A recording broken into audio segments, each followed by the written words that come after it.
television interview criticized the one big beautiful bill, saying he was disappointed. So, I was like disappointed to see the massive spending bill, frankly. It increases the budget deficit, not just decrease it, and undermines the work that the Doge team is doing. I mean, is it just me, or does this guy look completely broken? All those Mar-a-Lago trips, forcing down Costco steaks, lathered in ketchup, watching this insufferable dance move, only to find yourself on the opposite end of the spectrum regarding, the very thing that you were brought into the administration to reduce: spending. Influence. I wondered whether you have decided yet how much you're going to spend on the upcoming midterms. Is it, you spent a lot more money on the last US election than you envisaged when you were speaking here 3 years ago. Are you going to continue to spend at that kind of level on future elections? I think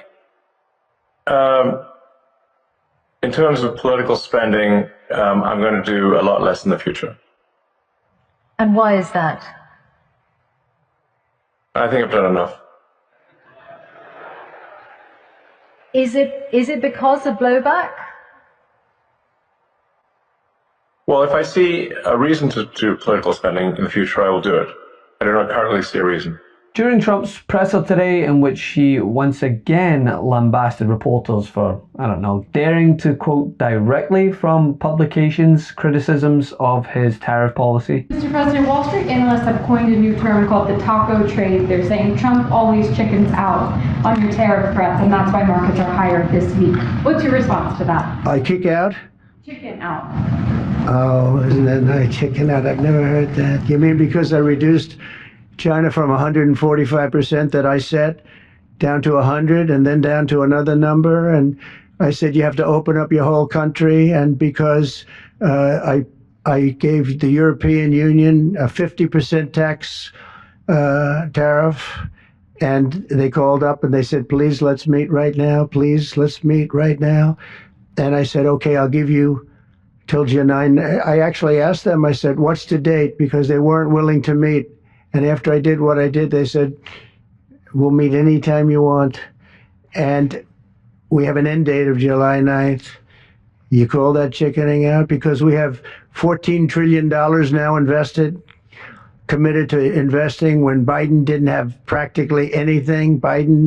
This country was dying. We have the hottest country anywhere in the world. I went to Saudi Arabia. The king told me, he said, we have the hottest country in the world right now. 6 months ago, this country was stone cold dead. We had a dead country. We had a country people didn't think it was going to survive, and you ask a nasty question like that. It's called negotiation. You set a number that, but don't ever say what you said. That's a nasty question. Go ahead. To me, that's the nastiest question. While also struggling cognitively to just understand questions. When could the administration resume the interviews for foreign students visa? When do you think your administration could resume these interviews? On what? For the foreign student visa. Yesterday there was... for the French visa? For the French, all the foreign students. Oh, for the foreign visas? What are you referring? Foreign visas for what? Are you talking about for colleges? College okay, so you're off of Israel. Now you're talking about colleges, right? Yes, now. Okay. He was then asked to comment on another of his bromances gone sour, seeing as Vladimir Putin seems to just be laughing off his strong words by continuing his onslaught on Ukraine.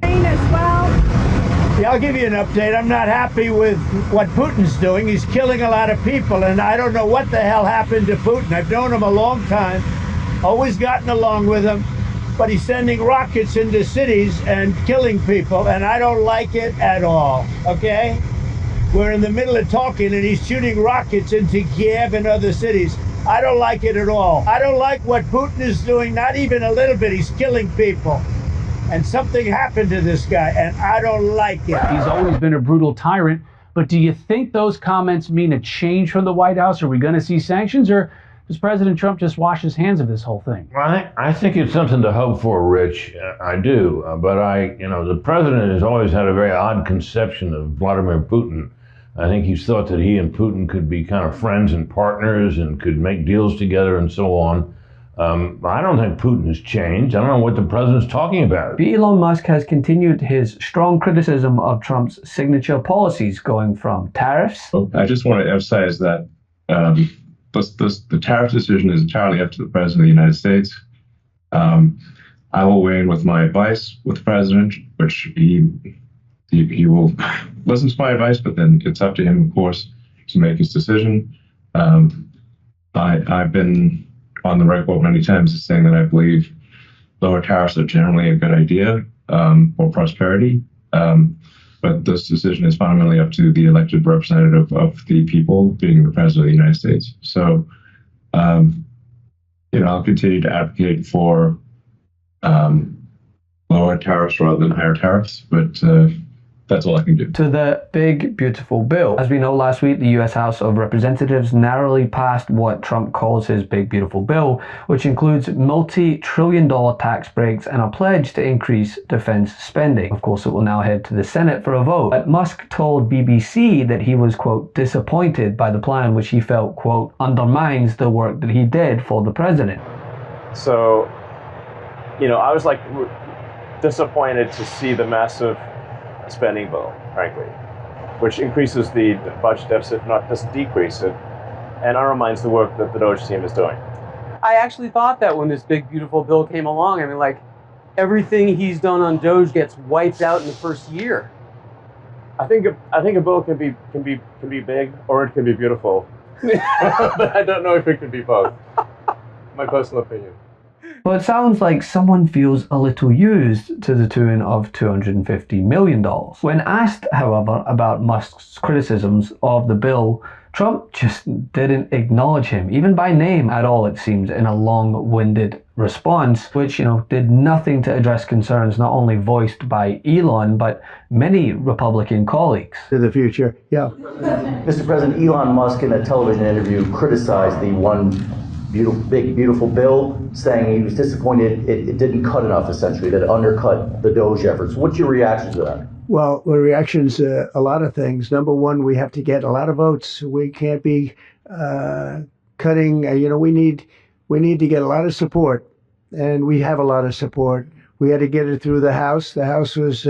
We have no Democrats. If it's up to the Democrats, they'll take the 65% increase. If that doesn't get approved, this country is going to have a 65% increase in taxes and lots of other problems, big problems, almost bigger than that.